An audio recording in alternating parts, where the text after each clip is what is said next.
एक बहुत बड़ा जंगल था और उसमें बहुत सारे जंगली जानवर रहते थे। उस जंगल में एक हाथी ही ऐसा था जिसका कोई भी दोस्त नहीं था। वह अकेला हाथी दोस्तों की तलाश में जंगल में भटकता रहता था। एक बार हाथी को कुछ खरगोश मिले। हाथी ने उनसे कहा, भाई क्या मैं तुम्हारा दोस्त बन सकता हूँ? फिर खरगोश ने कहा, आप मेरे घर के अंदर फिट होने के लिए बहुत बड़े हैं, तुम मेरे मित्र नहीं हो सकते।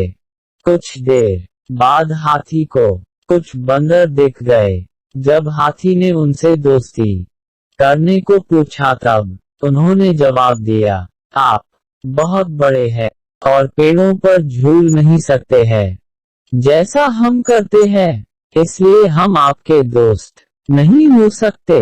फिर हाथी को एक मेढक मिला और पूछा कि क्या वह उसका दोस्त हो सकता है।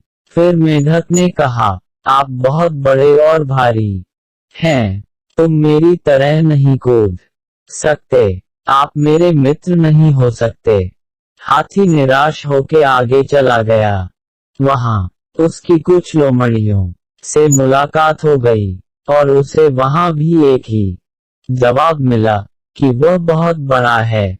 अगले दिन हाथी ने देखा कि जंगल के सभी जानवर डर के मारे भाग रहे थे।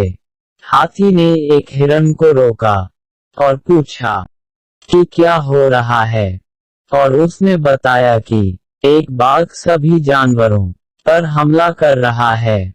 हाथी दूसरे कमजोर जानवरों को बाघ से बचाना चाहता था। वह जल्दी से बाघ के पास गया और बोला, आप मेरे दोस्तों को अकेला छोड़ दो, इन्हें न खाएं, हम इस जंगल में मिल जुल कर रहते हैं।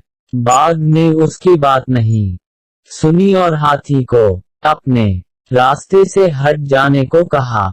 बाघ सुनने को राजी नहीं था और हाथी को कोई अन्य तरीका भी नहीं देख रहा था। फिर हाथी ने बाघ को जोर से लात मार दी और बाघ डर के मारे वहां से भाग गया। हाथी ने अपनी बहादुरी से बाघ को भगा दिया। यह देखकर सभी जानवर एकजुट हो गए और हाथी के दोस्त बन गए।